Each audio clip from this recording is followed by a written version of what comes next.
when I first acquired Windows 8, back in its original developer preview state, I was unimpressed. One of the things that I thought it lacks severely, and I've heard other people say it as well, is that they were trying to cram this new Metro interface that they have going here into your standard Aero desktop as well. And I could see this being a beneficial thing, you know, but it wasn't executed properly. You were either in an interface that favored a touchscreen.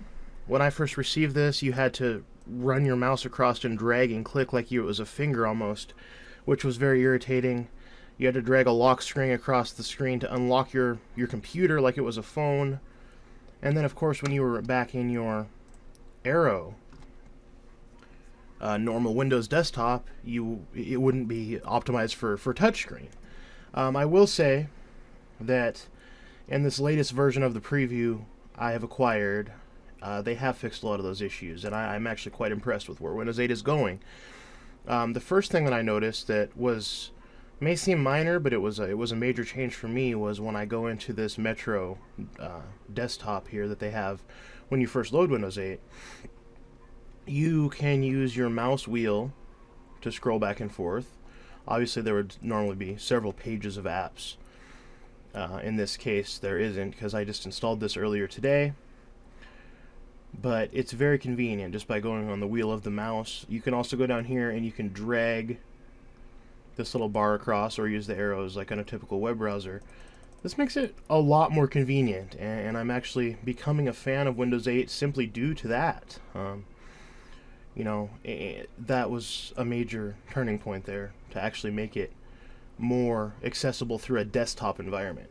And then, of course, when you're in your Aero desktop, you're accessing folders just as if you would on, say, Windows 7. However, when you go over here and bring your menus up, there's a lot of hidden menus.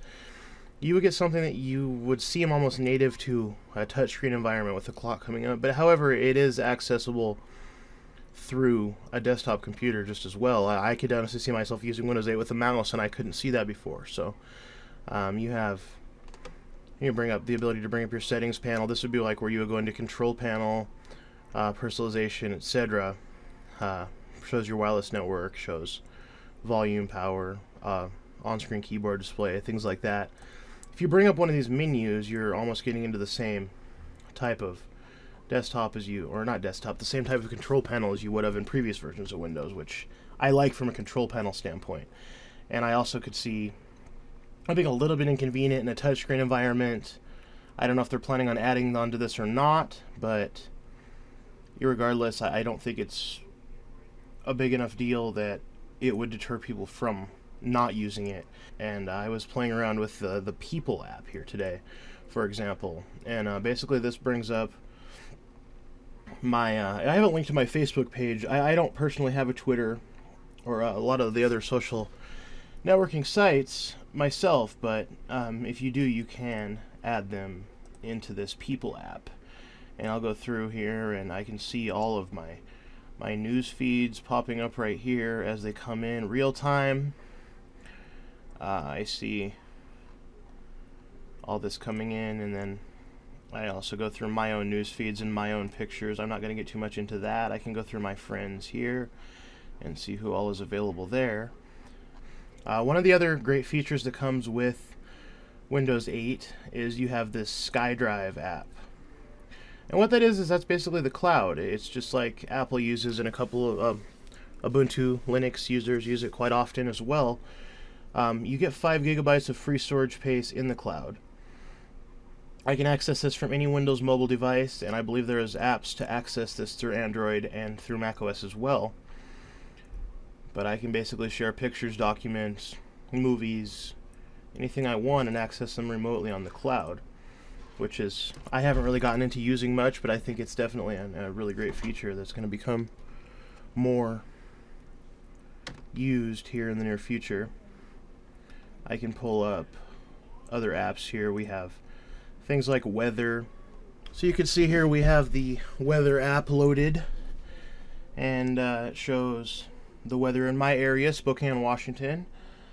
71 and clear right now. It shows the hourly forecast, maps, historical weather, all sorts of different tabs there for July 26th. I think this is something that you would normally see in a mobile phone environment or a tablet environment, but I do think it's great that they're bringing those things to the table on Windows 8 for a desktop environment as well.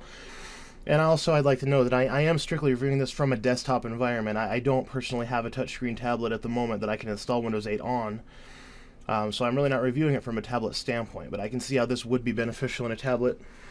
However, you do have this scroll wheel where I can go through just like I would with a touchscreen, and it's actually very convenient. Going back, we have things like the video app.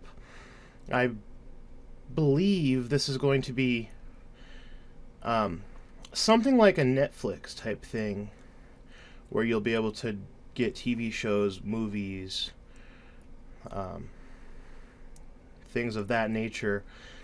However, I don't believe that there's any free things on here from what I can see right now, unless they plan on updating that. But you do have the ability to, for example, go into American Reunion and you're able to buy or rent the movie. It's like you would on iTunes. You can play the trailer. You can play it on your Xbox. I believe they're offering connectivity between Xbox Live and Windows 8 here in the near future.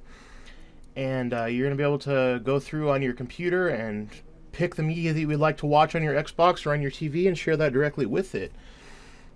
And I can go into music, and it's basically the same type of deal. You basically have, I don't want to use the brand, but it's basically iTunes built into Windows.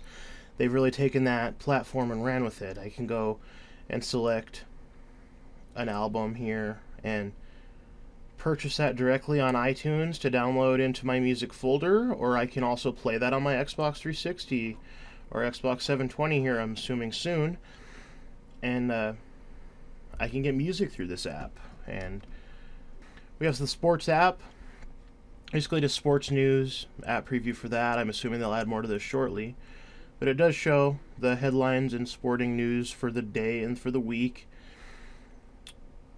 You can scroll through it quite comfortably. We have a scoreboard. You can add your teams to it, and for whatever sport that may be, and they'll pop up as you open that app. And notifications also come in as you're in the Aero desktop as well. We have built-in mail in a Metro app as well. You can connect this to particularly to Windows Live Mail, but it does have access to IMAP and POP3 email as well. We have news. It's real crisp, clean picture. It loads fairly quickly. I was very, very impressed by that. So, and again, you have your sporting news here, but it also includes things like health, politics, entertainment, etc. One of the things that sets Windows 8 apart from the other operating systems on the market right now is its App Store. It's got an App Store almost as if you were in a mobile setting on the Android Google Play market or the iPhone market that they have. You can grab apps such as, I just clicked on the first one I saw, but here's a cookbook app. This is almost something that you would see on a mobile phone market. Again, the apps are very well programmed, very bright, very vibrant, very easy to use, even on a desktop environment. I think that they're intended for tablet use or for mobile use, and Windows definitely will have that pop with the touchscreen more so than it has before, by all means. But I can also go in and, in any of these apps and use them quite comfortably on a desktop environment. I'm impressed with that. I can honestly say that's not something that I thought Microsoft would pull off. I thought they were trying to cram too much into one thing. You see other competitors out there, they have a mobile operating system and a desktop operating system. Or you have operating systems that are strictly mobile. This is both. This is going to be something that you're going to see on a tablet. This is going to be something that you're going to see on a Windows phone. This is going to be something that you're going to see on a desktop computer, on a laptop, and they're all going to run basically the same, which is going to give them incredible abilities to sync with each other. You notice over here on the side I have share. I don't have any devices synced with it at the moment, but if I did, I'd be able to basically share something on this computer directly with my Wi-Fi enabled TV or my Xbox 360, something like that. Over here on this side, see, I'm within the Aero desktop, but if I go up here and just drag down a little bit, it's going to pull up all my apps that I have open on the Metro desktop. I can take any of these apps and simply drag them over. Drag this over. Anything that I want as far as how these apps are stored and used, I can make the desktop appear over here. I can make the camera appear over here if I had one. So, all in all, that's going to be my review of Windows 8 Developer Preview Edition. I think they have a November launch plan for Windows 8, and I think it's going in the right direction. I know that there's been a lot of alternate commentary on that, especially regarding reviews on YouTube. I think anybody out there that has reviewed Windows 8 in its original state and assume that nothing has changed because it looks very much the same, you should really give it another chance, because I almost didn't. And I'm actually impressed with the direction they're going with Windows 8, and I think it's going to be a success based on that. And that's only my opinion, of course. It could flop drastically like has been predicted, but I think that based on what I am seeing, it's been a very good experience, and I plan on continuing to run it until release, and I will update back with you if I have any changed opinions on that or if anything new is released. All in all, thank you for watching. Subscribe, share, all of that good stuff, and take care. Chip away this boulder on your shoulder, and if it's fate, then pray to who you're supposed to. Don't run away, the pain will just get closer. I'm facing mine. Lived it